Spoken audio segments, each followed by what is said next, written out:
बच्चे स्कूल से आए, घर में बैठे हुए, बताइए सिलेंडर नहीं है। जब भी देश या दुनिया में कोई बड़ी परेशानी आती है तो उसका असर धीरे धीरे आम लोगों की जिंदगी पर दिखने लगता है। अक्सर देखा गया है कि ऐसी स्थिति में सबसे पहले कुछ व्यापारी हालात का फायदा उठाने की कोशिश करते हैं। लोग डर जाते हैं कि आगे चीजें महंगी हो जाएंगी या मिलेंगी नहीं, और इसी डर का फायदा उठाकर कई लोग जमाखोरी और कालाबाजारी शुरू कर देते हैं।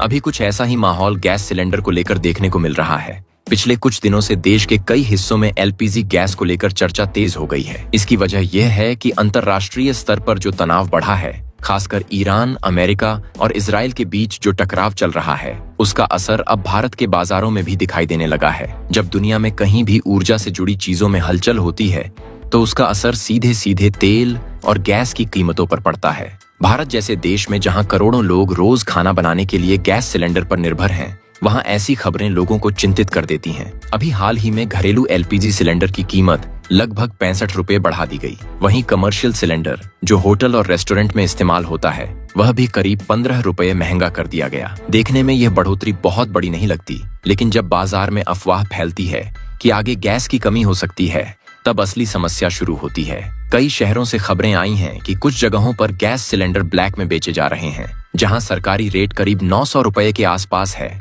वहीं कुछ जगहों पर वही सिलेंडर 1500 रुपए तक में बेचा जा रहा है। बेंगलुरु और मुंबई जैसे बड़े शहरों में भी ऐसी शिकायतें सामने आई हैं। कई लोगों ने बताया कि उन्हें सिलेंडर आसानी से नहीं मिल रहा, और अगर मिल भी रहा है तो ज्यादा कीमत देकर लेना पड़ रहा है। सबसे पहले यह परेशानी दक्षिण भारत के कुछ शहरों में देखने को मिली। चेन्नई और बेंगलुरु से होटल मालिकों ने शिकायत की कि उन्हें कमर्शियल गैस सिलेंडर समय पर नहीं मिल रहे हैं। होटल और रेस्टोरेंट एसोसिएशन ने सरकार को पत्र लिखकर कहा कि अगर गैस की सप्लाई इसी तरह प्रभावित होती रही तो उन्हें अपना कारोबार बंद करना पड़ सकता है। बेंगलुरु में होटल संघ ने साफ चेतावनी दी कि अगर गैस की नियमित सप्लाई नहीं हुई तो 10 मार्च के बाद कई होटल बंद करने पड़ सकते हैं, क्योंकि बिना गैस के होटल चलाना लगभग नामुमकिन है। रसोई में गैस नहीं होगी तो खाना कैसे बनेगा, और अगर खाना नहीं बनेगा तो पूरा कारोबार ठप हो जाएगा। इसी तरह की स्थिति मुंबई में भी देखने को मिली। वहां के होटल और बार एसोसिएशन ने बताया कि शहर के करीब 20% फूड आउटलेट्स को अस्थायी रूप से बंद करना पड़ा, क्योंकि उनके पास गैस खत्म हो गई थी। कुछ जगहों पर तो यह भी बताया गया कि गैस एजेंसियां समय पर सप्लाई नहीं कर पा रही हैं। मुंबई के बाद पुणे से भी एक अलग तरह की खबर आई। वहां नगर पालिका ने गैस से चलने वाले अंतिम संस्कार केंद्रों को अस्थायी रूप से बंद कर दिया। प्रशासन ने लोगों से कहा कि फिलहाल बिजली या लकड़ी के माध्यम से अंतिम संस्कार किया जाए। यह फैसला इसलिए लिया गया क्योंकि गैस की उपलब्धता सीमित हो रही थी। धीरे धीरे यह खबरें उत्तर भारत तक भी पहुंचने लगीं।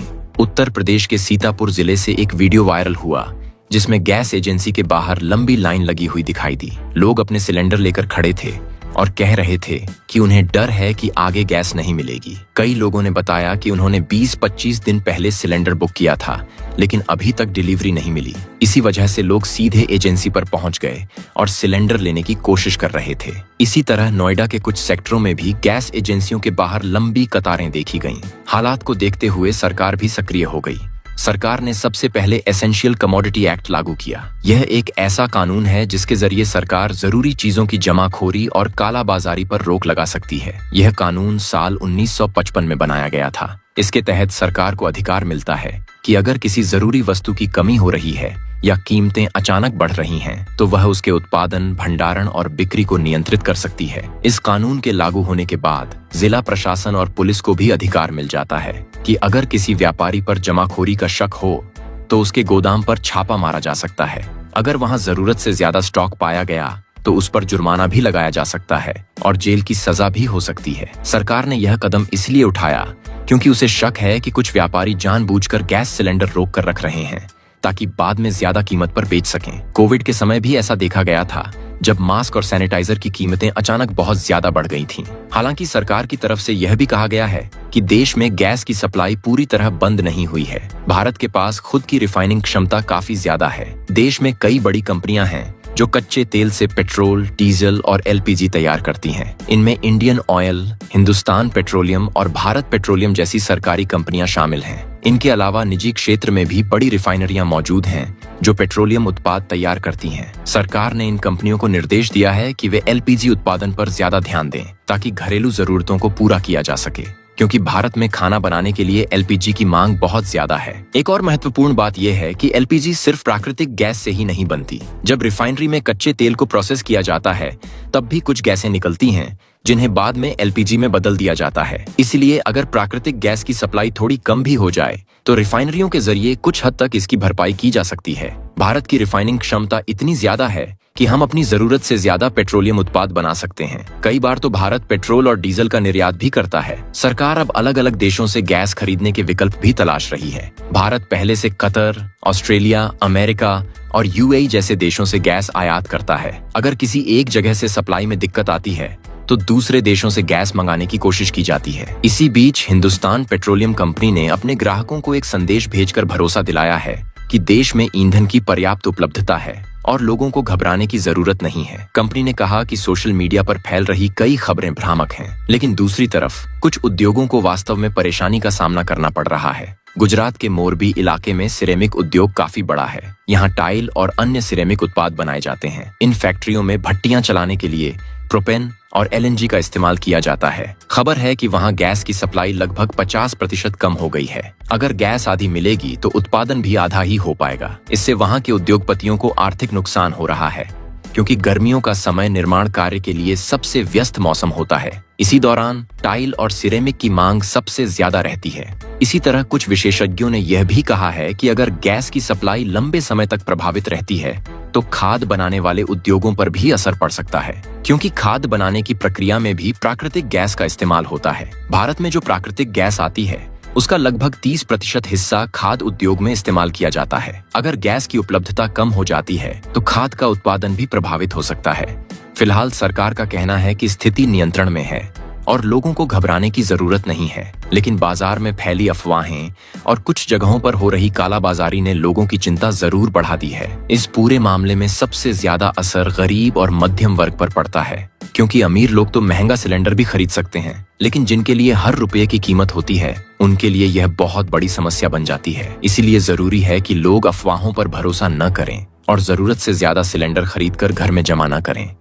अगर हर कोई जरूरत के हिसाब से गैस इस्तेमाल करेगा तो सप्लाई भी संतुलित बनी रहेगी। और यही वजह है कि सरकार बार बार लोगों से अपील कर रही है कि वे घबराएं नहीं और ईंधन का समझदारी से इस्तेमाल करें। ऐसी स्थिति में सबसे ज्यादा परेशानी गरीब और निम्न मध्यम वर्ग के लोगों को होती है, क्योंकि उनके पास ज्यादा पैसे नहीं होते कि वे महंगे दाम पर गैस खरीद सकें। सरकार ने कुछ साल पहले उज्ज्वला योजना शुरू की थी, जिसके तहत गरीब परिवारों को एलपीजी कनेक्शन दिया गया। इस योजना की काफी तारीफ भी हुई, क्योंकि इससे लाखों परिवारों को लकड़ी और कोयले के धुएं से राहत मिली।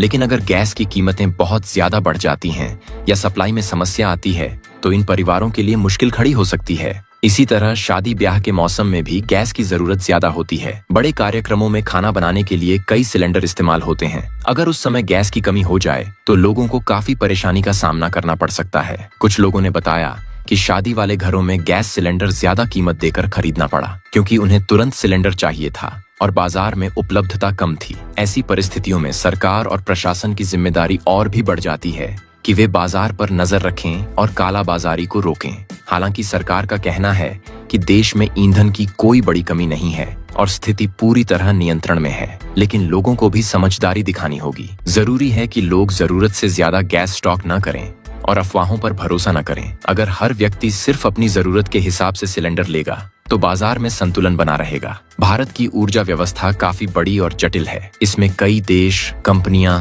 और समुद्री रास्ते जुड़े हुए हैं। इसलिए दुनिया के किसी भी हिस्से में तनाव होने पर उसका असर भारत तक पहुंच सकता है। लेकिन अच्छी बात यह है कि भारत ने पिछले कुछ वर्षों में अपनी ऊर्जा सुरक्षा को मजबूत करने के लिए कई कदम उठाए हैं। नए स्रोतों से तेल और गैस खरीदना, रिफाइनरियों की क्षमता बढ़ाना और रणनीतिक भंडार बनाना इसी दिशा में उठाए गए कदम हैं। इसी वजह से विशेषज्ञों का मानना है कि थोड़े समय की परेशानी हो सकती है, लेकिन लंबी अवधि में भारत इस स्थिति से निपटने में सक्षम है। फिलहाल सबसे जरूरी बात यही है कि लोग घबराएं नहीं और सरकार तथा प्रशासन के निर्देशों का पालन करें। अगर बाजार में किसी भी तरह की कालाबाजारी दिखाई दे तो उसकी सूचना प्रशासन को दी जानी चाहिए, क्योंकि संकट के समय में अगर सभी लोग मिलकर जिम्मेदारी निभाएं तो किसी भी समस्या को जल्दी संभाला जा सकता है। और यही उम्मीद की जा रही है कि आने वाले दिनों में स्थिति धीरे धीरे सामान्य हो जाएगी और गैस की सप्लाई फिर से पहले की तरह स्थिर हो जाएगी।